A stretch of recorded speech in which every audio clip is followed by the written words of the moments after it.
hemos llegado al momento donde es importante conocer y respetar los principios de crecimiento y maduración.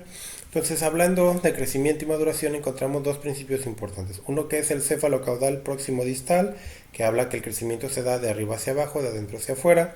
Por eso es que los calentamientos, las actividades siempre hacemos empezando por la cabeza, luego hacia el tronco, luego las extremidades, para respetar este principio. Pero hablando de maduración, y específicamente del sistema nervioso, la maduración es caudocefálica, es decir, de abajo hacia arriba.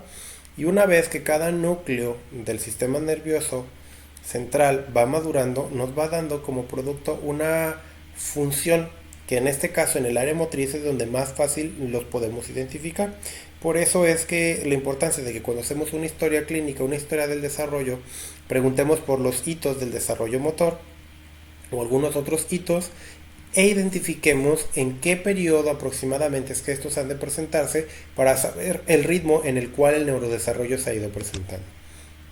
Entonces, una vez que podemos identificar dichos principios, pues podemos empezar a sacar nuestras propias conjeturas. ¿El desarrollo es adecuado para el sujeto o no lo es así? Y entonces, de hecho, estas imágenes, esas ilustraciones son muy padres, son de un libro que se llama Moverse en Libertad, Desarrollo de la Motricidad Global, de la doctora Amy Pickler. Es de donde surge el término libre movimiento. Esta autora es quien lo propone. Ella se la pasó observando muchos niños y empezó a observar cómo pasan de estar en una posición de máxima base de sustentación, como lo es boca arriba, a una posición de mínima base de sustentación, como lo puede ser la bipedestación, o estar parado, caminar con ambos pies. Entonces, el hecho de que un niño pase así hasta acá lleva un proceso largo, complejo, a veces sinuoso, a veces más sencillo, en el cual se van dando las habilidades motrices básicas. Es entonces donde aproximadamente el sentado se da cerca de los 3 meses, rodado y arrastre cerca de los 6, el gateo aproximadamente los 9 meses y la marcha cerca de los 12 meses. Más o menos un mes dependiendo pues el contexto y la carga genética, que son dos factores muy influenciables. Recuerden que aunque el niño genéticamente tenga todo bien, si nunca le damos la oportunidad de sentarse, de estar en el piso, de experimentar con su cuerpo, pues difícilmente la función se va a presentar. Específicamente en corteza, pues podemos observar este mismo patrón que vamos a ver adelante con una tabla. Pero aquí también podemos identificar cómo de recién nacido pues está el cordón y la médula como más activos. Cerca de los 3 meses está la protuberancia anular, 7 meses cerebro medio, 12 meses corteza inicial. Es entonces hasta donde los 6, no es precisamente que esta sea la corteza inicial, es solamente parte del dibujo, pero dice que es aquí donde la corteza inicial se va activando y es donde empezamos a caminar. Aproximadamente nos lleva 12 meses en que logremos hacerlo y nos dice que la corteza inicial ya está activa. Cerca del año y medio la corteza temprana, 3 años corteza primitiva y 6 años la corteza sofisticada. Por eso es que en psicología y en psicopatología muchos de los trastornos se diagnostican hasta después de los 6-7 años, porque ya asumimos que no se debe a un problema de madurez, sino ya a un trastorno como tal. Y por eso es que, por ejemplo, en el caso del TDAH, si nos llega un chiquito de 4 años con diagnóstico de TDAH, nosotros siempre le damos el privilegio de la duda, porque puede ser una cuestión madurativa, sabiendo que funcionamiento ejecutivo pues madura hasta los 21 o 30 años y el niño tiene 4, y entonces el neuropediatra dice que tiene un problema a nivel ejecutivo, pero muchas veces al neuropediatra se le pasa que pues contabilizar ese tipo de aspectos, ¿no? Y aunque pareciera extraño, sí, nosotros no recomendamos que el primer profesional de contacto sea un neuropediatra. Ellos trabajan otras cosas más complejas y les sugerimos que sea más bien un psicólogo clínico o una neuropsicóloga clínica con experiencia en TDAH o en dicho trastorno, que vayan a evaluar para poder saber si se debe a un factor biológico, a uno social o uno pedagógico. Y muchas veces no es TDAH, es otra cosa. Entonces les hablábamos acerca de la corteza. Uno de los elementos de las áreas donde más fácilmente podemos identificar es en el área motora. Entonces, cerca del año es cuando el niño camina con los brazos abiertos utilizándolos en función de equilibrio primario, casi siempre más arriba del hombro o a la altura de este. Y recuerden que la primera marcha siempre es horizontal. Hay que evitar el poner al niño a caminar hacia adelante, a que experimente la sensación de vacío, porque esto conlleva que el niño se asuste y que luego no quiera caminar, sobre todo si tiene algún tipo de accidente que lleve a que se asuste más, ¿no? Entonces, hablando de la corteza temprana, el niño ya camina con los brazos libres mediante la función primaria de equilibrio. Aquí ya es donde el niño camina hacia adelante y normalmente se va apoyando en los muebles. Aquí sigue apoyándose en un costado, en los muebles, en los muros. Aquí es un poco más autónomo. En la corteza primitiva cerca de los 3 años, pues camina y corre con el patrón cruzado completo. Aquí es donde ya podemos ver bien definido, se tendría que presentar con mayor evidencia o claridad que el niño tenga este movimiento contralateral de brazos y piernas, que inclusive al caminar también lo podemos observar. Y ya para saber cuando la corteza sofisticada está activa, pues es cuando el cerebro ya está lateralizado, cuando ya el niño ya tiene una mano,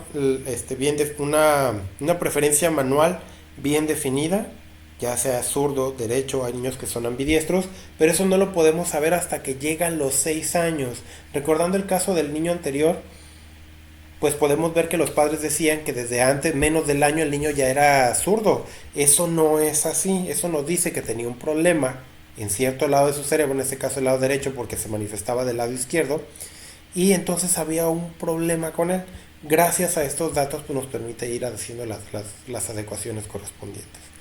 Entonces, en el área del movimiento, en el área del cuerpo, es donde podemos ver más fácilmente estos indicadores de madurez o del desarrollo.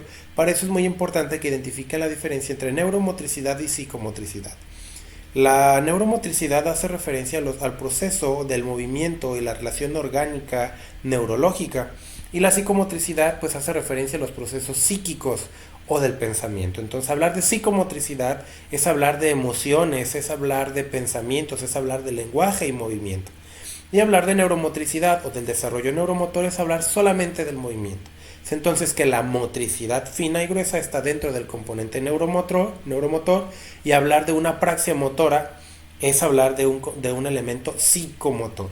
Eso es bien importante hablar. No existe la psicomotricidad fina, no existe la psicomotricidad gruesa. Es un error conceptual tremendo, grandísimo.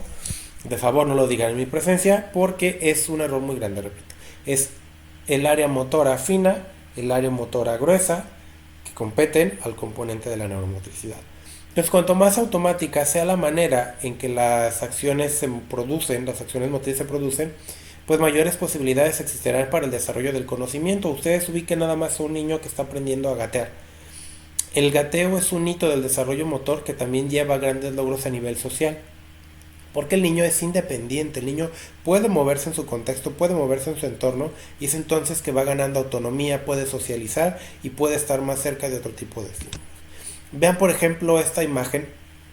A mí me gusta mucho porque nos permite evidenciar cómo para caminar hay muchos movimientos pequeños y casi microscópicos que los hacemos de manera inconsciente, no los pensamos, y que cuando el niño está aprendiendo tiene que pensar cada uno de ellos y tiene que dominar cada uno de ellos para poderlo hacer de manera eficiente. Solamente recuerden ustedes cuando estaban aprendiendo a manejar, cuando estaban aprendiendo a andar en bicicleta, cuando aprendieron algo por primera vez, inclusive todavía puede presentarse. Entonces, cuando ya esta automatización se da, ya da pie a otro tipo de aprendizaje. Ya no desgastamos energía física ni psíquica en dominar el movimiento, ya nos centramos en lo que vamos a hacer con ese movimiento. Entonces, en un principio, el aprendizaje y la actividad motriz aparecen solo en términos de logro potencial, aunque se puede decir que nuestras primeras experiencias de aprendizaje se dan en el dominio de la coordinación motriz. El comienzo de la vida de la actividad motriz se anticipa a la acción mental. Después ambos aspectos coinciden y finalmente la acción motriz es subordinada a la acción mental. Un claro ejemplo es el escribir. Al principio tardamos muchísimo, hasta años, en lograr escribir, le damos peso a la actividad motriz y después termina sublevándose. Mi mente elige qué escribir y cómo escribir. Ya no es al contrario. Entonces podemos identificar que el movimiento pues tiene distintas funciones, ¿no? Por ejemplo, Rigal define el movimiento como un cambio de posición de un lugar a otro efectuado por un cuerpo o por alguna de sus partes, y hay movimientos que pues nos ayudan a aprender, como lo es la gimnasia cerebral, como es la terapia de movimientos rítmicos, como los ejercicios de integración refleja, y el movimiento en general, por tener una conexión directa con lóbulos frontales, ¿se acuerdan? Déjenme retraso un poquito en las diapositivas. Como tiene una conexión tan cercana con lóbulos frontales, recordando que aquí está corteza motora, corteza premotora, es un puente para trabajar procesos cognitivos complejos mediante la acción sensorial. Entonces, primero lo sensorial nos va a ayudar a lo motor y lo motor nos ayuda a lo cognitivo. Respetando esos principios, ustedes van a tener grandes, y yo casi les puedo lograr grandes resultados cuando los respetamos de manera progresiva en sus sesiones de estimulación temprana. Es entonces que la valoración del desarrollo motor proporciona una información valiosa para seguir la evolución habitual de los niños y para detectar precozmente a los que se apartan de lo que se considera un desarrollo normal.